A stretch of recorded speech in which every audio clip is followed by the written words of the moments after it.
Hey there, welcome back to another video. This time around, it is my thoughts on the 2023 horror short film Instant Life. Now, before I get around to sharing more of my thoughts on this short, I want to give a special shout out to Eric for requesting this review. And if there's another film, TV show, or topic that you would like to see me discuss in the future, feel free to donate to my PayPal. The link will be in the video description down below, and I'll try to get to it as soon as I possibly can. Now, Instant Life is another short horror film from writer, director, and star Eric Albert Branstrom. And I enjoyed what he did with his previous film, Serenade. In fact, I liked it quite a bit. So I was looking forward to this. He asked me to share my thoughts on his next short film, and I checked it out, and I really enjoyed this as well. I thought this is a enjoyable, fun bit of horror that feels right at home within a horror anthology. You can really tell that Eric has a very palpable love of horror anthologies and just horror in general, because there's even like a reference to Romero and King, which I thought was really clever and fun.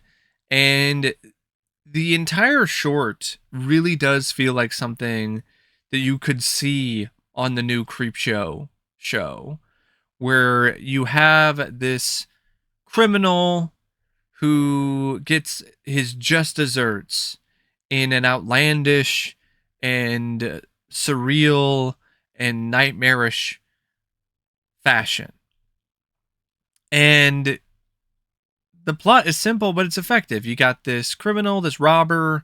He robs a bank.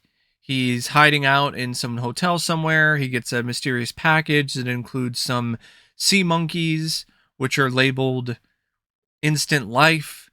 And because he's a scumbag, he just pours all the sea monkeys down the toilet and flushes the toilet and flushes them all down, just because he's a total jerk.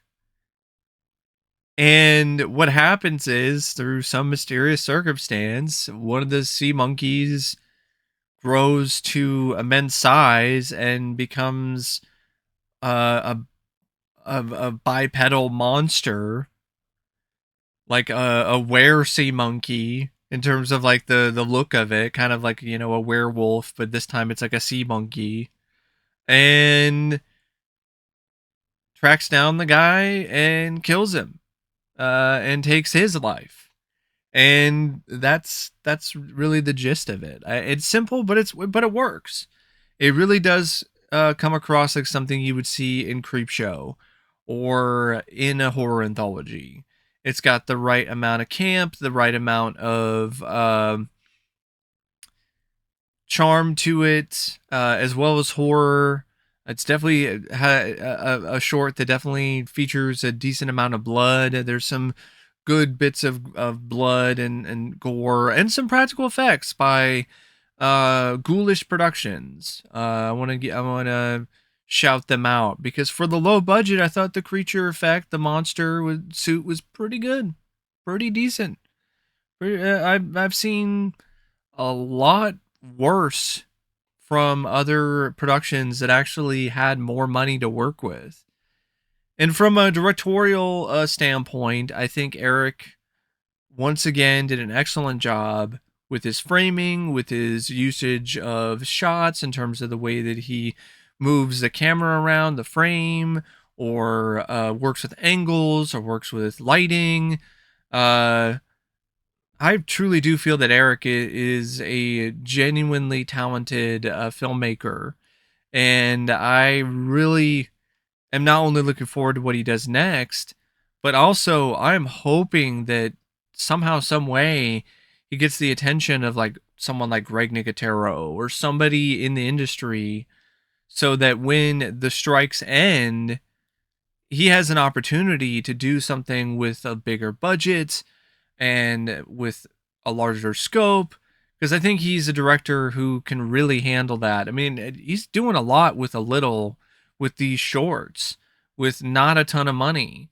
So I can only imagine what he could do with more and like maybe a bigger crew or just more doors that are open and available to him as a director because there are certain limitations that come with working with such a low budget.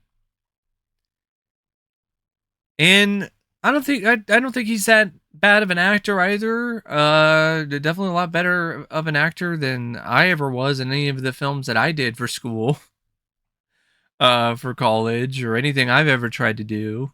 Uh, Played the role of the robber pretty well, and honestly, I think that he is every bit of a talented writer too. I really did notice some fun callbacks, like the callback to Romero and King, which is the name of one of the streets that was listed on the. I think it was like the police. It wasn't police scanner, but I think it was like there was like some news broadcast on the radio, and they mentioned Romero and King Street, which I thought was fun, and I think it does a good job initially catching your interest with the whole robbery and what's going on with that, and the guy trying to hide out from the law, and then the sea monkeys, and then the mysterious package, and wondering what's up with that, and then he flushes the sea monkeys down the toilet, and then the sea monkeys,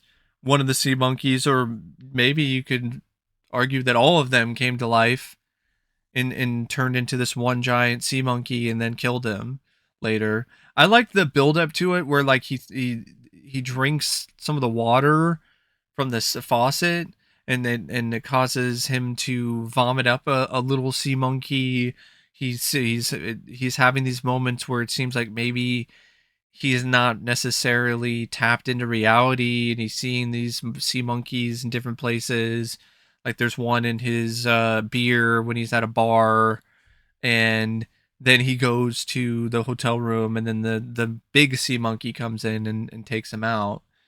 And I think the script also is clever in a way where it just seems like from a tonal perspective, it's very much something like Creepshow 2. Definitely a lot better than anything I've ever seen in Creepshow 3 or in a lot of other low budget anthologies. I think Serenade and this film are two really solid anthology segments. You could put these in a horror anthology, and I think they would fit very well. I mean, even the Instant Life Sea Monkey seems like something that would be sold in the Creepshow comic, in the movie Creepshow, along with the X-ray eyes and the voodoo doll. Um, but yeah, the script is simple but effective for what it's trying to do. It has enough intrigue early on to keep your interest, then continues with the whole sea monkey thing, and then really makes you wonder, okay, what is happening with this? And then it builds up to a big sea monkey, which I thought was pretty fun, and then has a good bloody climax. And when it comes to some of the other aspects, like I just mentioned, the Ghoulish Productions makeup effects I thought were pretty good for a low budget. I think the setting, the locations, like the bar, I thought that was something that was utilized really well as the motel or the hotel. I think it's a motel. So yeah, the motel I thought was utilized well on camera and was a good setting. And I really felt like the car that was used, I don't know if it was stock footage or not. I'm not 100% sure on that, but whatever Eric did, if he was using his own car or somebody's car, it was a nice looking classic car, and just the way that that was handled was really strong. And the music was good for what they're trying to do. I would say the songs that were chosen for the film stood out the most. Um, On the Street by the Stooges, Jailbreak by Thin Lizzy. I thought that was a really good uh, usage of that song early on in the robbery sequence. A Misfit song was used at the end credits, and that fit the short well. Um, yeah, I mean, there's not really a whole lot to say because it's a very short horror film, but for a short film, I got a good amount of enjoyment out of it. Definitely saw some skill behind the camera and when it comes to on the written page. Definitely a lot of love for the genre, references to Romero and King, a little callback and homage to Duel, which I thought was cool. So yeah, overall, if you like horror anthology segments, I would definitely recommend checking it out. I mean, I don't have a lot of in-depth things to say about it because it's only like 10 to 15 minutes, but uh I enjoyed it. I had fun with it, and I really do feel that Eric is a legitimate rising star. And it's not just because he's requested me to watch these shorts of his and he's followed me and my channel for a decent amount of time. It's because I genuinely see some real talent here as a writer and as a director and even as an actor. So I really think compared to some people that I've seen in the industry who are writers and directors, I think he's equally as good when it comes to writing and directing right now, which is really impressive. And I'm just really anticipating what he's going to do next because you can just tell that he's having fun. And that's such an infectious thing, seeing that somebody is having fun making movies. It's something that I think is missing with a lot of films today because you don't really buy that the people behind them are really enjoying themselves. And I never really feel that way when it comes to anything that Eric has done. So yeah, that's my thoughts on Instant Life. And until next time, I'll see you later. See ya.